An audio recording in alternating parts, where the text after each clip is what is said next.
ymhlith y cyfeiriadau sydd gennym yn llenyddiaeth ein cenedl at fam, fe gofiwn i Waldo ddweud am ei rieni yn un o'i gerddi mwyaf adnabyddus y tangnefeddwyr.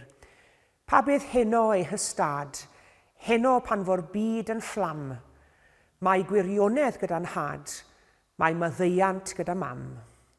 Gwyn ei byd yr oes a'i cliw, dangnefeddwyr plant i ddiw.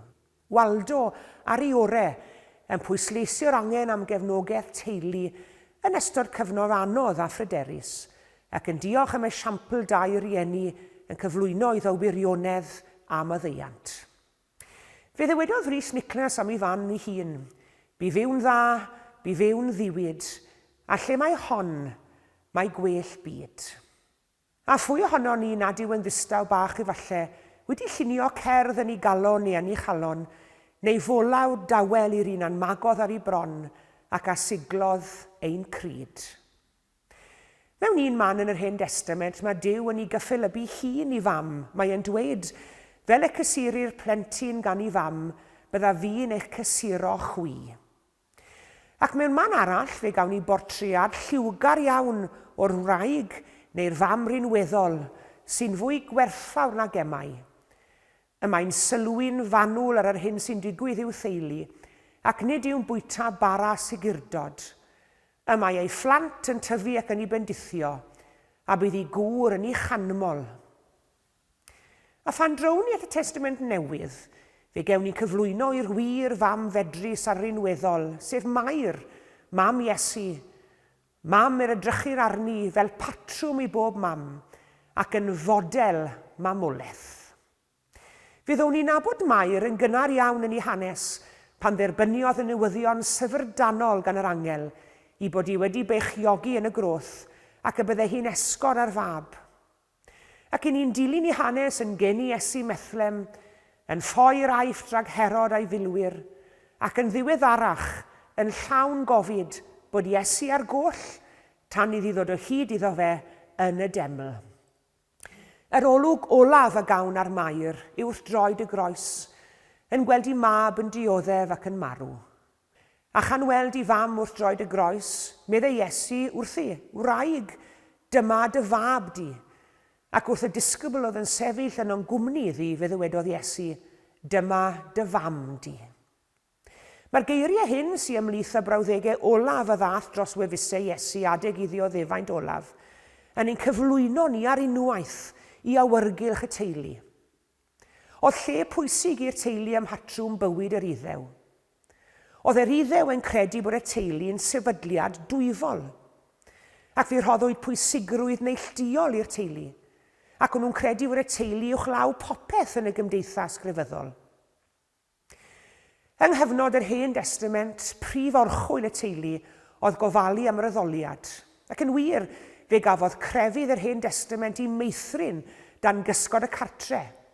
Felly roedd i'r teulu werth ar uchel. Anrydeddad y dad ath fam meddai un ymlith y 10 gorchymyn.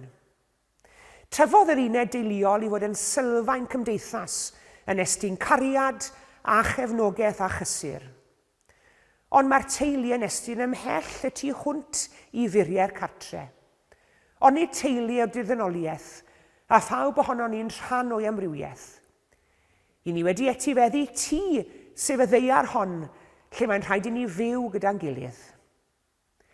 Teulu yw'r eglws, ac mae llwyddiant a ffyniant y teulu hwn yn cael ei ymodi gan berthynas iach rhwng aelodau a'i gilydd, ac yn cael ei nodweddu gan ddibyniaeth yr aelodau ar ei gilydd. Cyfrifoldeb yr aelodau am ei gilydd, a chariad yr aelodau tuag at ei gilydd.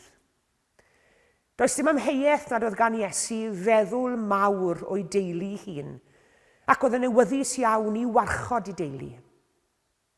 Yn ein hawydd ninnau i warchod y teulu ac i ddiogelu fuddiannau, fe gawn ni'n rhybuddio'r ddigon heddi i sicrhau ein bod ni'n sgrifennu ewyllus, mwyn gwneud yn gwbl sicr y bydd yr hyn yr ydyn ni'n dymuno i adael i wahanol bobl yn cyrraedd y bobl hynny wedi'n dyddiau ni, a bwrw bod gyda ni rhywbeth i'w adael o gwbl wrth gwrs. Os y'n ni'n dymuno gofalu am ein perthnasau neu'n ffrindiau wedi ni farw, Rhaid paratoi ar gyfer hynny pam i ni'n fyw. Sgrifennu ewyllysson heiddio i wahanol bobl, neu yn achos rai ohono ni, yr unig beth yn ei adael i'n plant ni'r hyn o bryd yw bocseidi o hyn bregethau a mortgage. O ddarllen yr hanes hwn yn Efengil Ioan, i ni'n cael y timlod fod Iesu yn ewyllysio gwahanol bethau i wahanol bobl. Nawr te, yn union fel i ni'n dymuno ewyllysien pethau i'n teulu a'n ffrindiau, roedd Iesu'n awyddus ar ôl i ddyddiau'r ddeiar hon i adael rhyw bethau i deulu'r eglwys.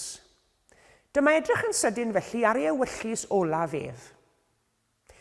Y peth cyntaf dawodd Iesu oedd i dangnefedd i'w ddisgyblion. Yr wyf yn gadael i chwi dangnefedd, medde Iesu wrthyn nhw. Yr wyf yn rhoi i chi dangnefedd, ewyllysio tangnefedd. Ni ellir ewyllysio mwy rhywun na dymuno iddyn nhw brofi tangnefedd yn eu calonnau.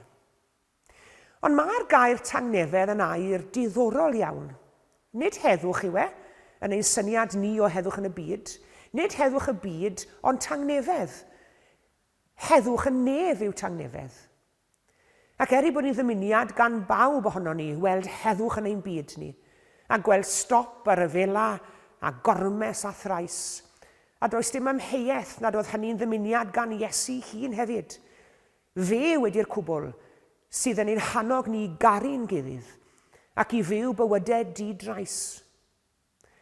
Ond pa fydd Iesu'n ewyllysio tangnefedd i'w frodi'r chwiorydd, mae e'n dymuno iddyn nhw rhyw heddwch mewnol, llonyddwch mewnol, llonyddwch meddwl hefyd.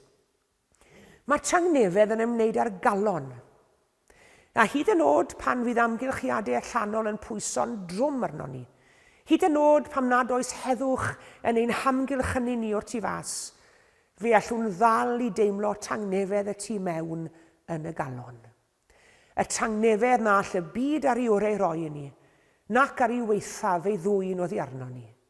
Yr wyf yn gadael i chwi dangnefedd, medde Iesu. Ond beth arall adawodd Iesu Grist yn ei ewyllus? Wel, fe adawodd ei ryw bethau materol hefyd. Ond ei adawodd ei ddillad i'r milwyr. Cymerodd y milwyr i ddillad ef a'i rhannu'n beder chan, un i bob milwr. Dychmygwch ar olygfa. Iesu wedi hoelio ar i'r groes, a'r milwyr wrth droed y groes yn gamblo i weld pwy byddai'n cael ei ddillad e. Gadewch i ni fwrw coelbren amdanyn nhw, medden nhw. Iesu'n dioddef yn enbyd ar y groes, a'r milwyr wrth droed y groes yn dangos lot mwy o gonsern am pwy byddai'n cael ei ddillad e ar ôl iddo fe farw. Wy'n cofio gweld llun rywdro a ddarluniwyd gan artist cyfoes, llun o Iesu Grist ar y groes a'i freichu ar led, hoelion trwy ddwylo, a'r olygfa hon wedi gosod gan yr artist ar gefndir dinas modern. Iesu ar y groes, a thyrfawdd y ddinas yn cerdded heibio iddo fe, yn brysio un man i'r llall, yn brysio i'r gwaith, yn poeni am fod yn hwyr, yn brysio i ddal y fargen orau, a dim un ohonyn nhw ac amser i fwrw golwg i fyny at Iesu ar y groes. A dyna'r union sut oedd hi gyda'r milwyr adeg y croeshoelio. Y milwyr yn rhifisi, yn gamblo a gofalu am ei hunain i daflu'r un llygad i fyny at Iesu Grist. Ond dyna'r dragedi heddi. Hynny yw, nid casineb yn erbyn Iesu, ond y dragedi yw nad yw pawb yn gweld pa mor bwysig yw cariad Duw a pha mor bwysig oedd aberth Iesu. Yn byw i bywydau yn edrych i lawr, gan ofalu am ei buddiannau ei hunain, heb godi i pen unwaith na'r un llygaid chwaith i edrych ar Grist ar y groes. Ga'i chanol chi heddi, i ni yn hymor y grawys ar drothwyl gwyl y Pasg, i godi'ch golygon, o'ch gofalon bob dydd, am un funud fach, i weld ef, ac o'i weld sy'n werthfawrogi'r hyn a wnaeth e droson ni ar Galfaria, ac o'i werthfawrogi, plygu a'i addoli. Yn ogystal â gadael i dangnefedd i'w ddisgyblion, ei ddillad i'r milwyr, Fe adawodd Iesu hefyd rhywbeth llawer mwy pwysig. Fe adawodd ei fam. Fe adawodd ei fam i'w ddisgybl annwyl. Mair ei fam a'r disgybl annwyl yn eistedd droed y groes. Fedrwn ni beth o dechrau ymgyffred ar teimladau oedd yng nghalon Mair y diwrnod hwnnw o weld ei mab ar y groes. A Iesu ni gweld hi ac yn dweud wrthi, wraig, dyma dy fab di. Ac wrth y disgybl annwyl, dyma dy fam di. Ac o'r awr honno, cymerodd y disgybl hi mewn i'w gartre. A chi'n gwybod beth? Fe glywson ni gyd am rywrai yn rhoi ei tŷ mewn trefn cyn marw. Dod i pethau'n reit cyn marw. Ac mae'n awgrym fan hyn fod Iesu wedi gwneud rhywbeth tebyg. Un o'r pethau olaf a wnaeth yn ystod i fywyd ei arol oedd gwneud darpariaeth ar gyfer ei fam. Mae lle dyn ni gredu taw gwraig weddw oedd Mair erbyn hyn. A phryd hynny, fel heddi yn achos nifer, roedd bywyd yn gallu bod yn reit anodd i'r weddw. Ond roedd Iesu'n gwybod fod un wrth law allai fod o gymorth iddi, sef y disgybl yr oedd Iesu'n ei garu. Ac ni allwn lain y sylweddoli ar barch a gofal rhyfeddol Iesu Grist, a hynny yn awr ieng ei hun, at yr un a ddaeth ag ef i'r byd. Nawr, ni'n gwybod bod y traddodiad Gatholig yn ymbil ar Mair yn ei gweddiau. Ond i'r sawl ohono ni sy'n perthyn i draddodiadau glwysig eraill, i ni'n edrych ar Mair fel patrwm i bob mam ac yn fodel mamolaeth. Smo ni'n addoli Mair, ond i ni yn ei hanrydeddu hi, oherwydd trwyddi hi daeth diwdod mewn baban i'r byd. Ni allwn ni lain a gweld y Mair i hyfuddod a'i gostengeiddrwydd mawr. I hyfuddod yn ymateb heb ddeall yn iawn i gyfarchiad yr angel a gyhoeddodd y byddai'n esgor ar fab, mab y goruchaf. A'i gostengeiddrwydd am iddi ystyried i dystadledd i gweiledd, bod yr ysbryd wedi disgyn arni hi yn ei hisel radd. Bod yr ysbryd wedi disgyn lle roedd dynoliaeth wanaf, croth di-fywyd, ond o'r cnawd hwnnw, ganed un sy'n fywyd ac yn llawenydd y byd. Fedrwn ni ddim chwaith ac anghofio am aberth Mair fel mam. Ond nid yw bob mam yn aberthu. Aberthu iechyd ei hun wrth esgor ar faban, aberthu cwsg ac amser, aberthu ychydig o fwyd mwyn i blatiau'r teulu fod yn llawn. Mae aberthu mwyn i phlant yn rhan o anian bob mam. A doedd neb yn gwybod hyn yn well na Iesu Grist am ei fam ei hun. Ac ni allwn lain y sylwi, a hynny yn awr i ddioddefaint ei hun, at awydd Iesu i ofalu amdani. Doedd ddim am adael ei fam yn gyfan gwbl a drigaredd pobl. Roedd e am wneud yn siŵr bod Mair yn cael y gofal gorau posib. Do, fe wellysiodd Iesu nifer o bethau i deulu'r ddynoliaeth cyn iddo fe ymadael â nhw.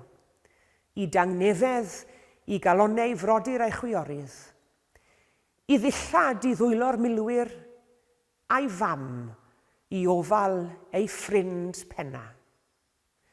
Tybed beth ydy ni'n ewyllysio i'n hanwyliad ni. Ond nid oes gyda ni lawer mwy gyflwyno i bobl na phethau materol yn unig.